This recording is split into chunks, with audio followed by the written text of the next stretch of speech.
जय हनुमान महावीर।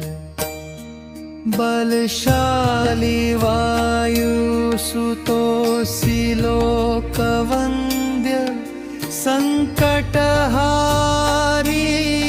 राम नाम रसं पाननिरत सदा त्वं दासोऽसि। रामस्य भक्ताग्रणीरसि।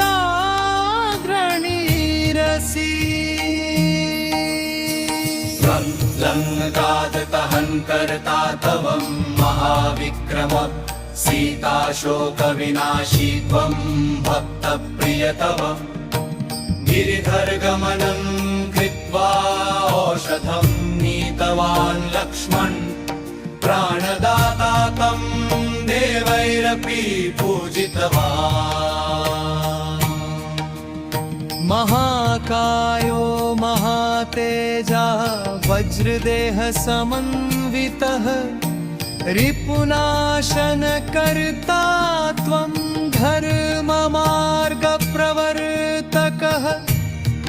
बुद्धिर्बलं यशोधैर्यं त्वयि नित्यं विराजते। भक्तानां भयसंहारः त्वमेव पवनात्मज रामदूत नमस्तुभ्यं। सत्यसंकल्पकारक असाध्यं साधयसि त्वं। नामस्मरणमात्रतः कालरूपं न पश्यन्ति ये त्वां। शरणं गता हनुमन् कृपया तेषाम्। सर्वदुःखं विनश्यति अष्टसिद्धिनव निधीनां दाता त्वं महाबल। ज्ञानवैराग्यदानेन मोक्षमार्ग प्रदर्शक बालरूपेण सूर्यार्कम्। ग्रसितो यतितोऽसि यत् देवतैरपि विज्ञातम्। तव साहसमद्भुतं भूतप्रेतपिशाचाश्च नश्यन्ति नाम कीर्तनात्। रोगशोकविनाशाय हनुमन्नाम केवलं सिंहगर्जनसङ्काशो। युद्धे शत्रुविनाशक धर्मसंस्थापकः। शूरो भक्तानां बलवर्धक। निश्चलं मनसो भक्त्या त्वयि यः कुरुते नरः स लभते सुखम्। नित्यं रामकृपा प्रसादत हनुमन्त्वत्कृपा दृष्ट्या निर्धनोऽपि धनी। भवेत् दुर्बलोऽपि महावीर शत्रुजेता।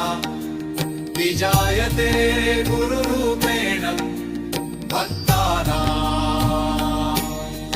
अज्ञानतमनाशक वेदशास्त्ररहस्यज्ञो। भवबन्धविमोचक कृतार्थो। भवति लोके यः पठेत् श्रद्धान्वितः।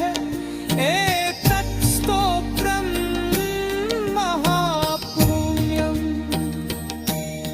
सर्वकामफलप्रदं नित्यं प्रातस्मरेद्यस्त्वां। सायं वा पवनात्मज तस्य गृहे वसे लक्ष्मी। रामभक्तिः स्थिरा भवेत्। हनुमन् शरणं देहि संसारार्णवतारणे। राम नाम रोताया आ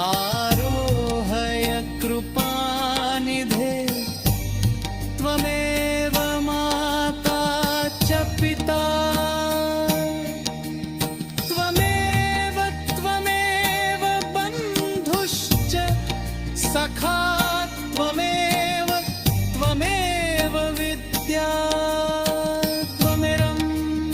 त्वमेव सर्वं मम देवदेव यः पठेत् हनुमच्चालिसां भक्त्या प्रेम स युतः सर्वसिद्धिं लभेत् शीघ्रम् रामभक्तो भवेत् ध्रुवम् ॐ श्रीरामदूताय नमः ॐ नमो हनुमते नमः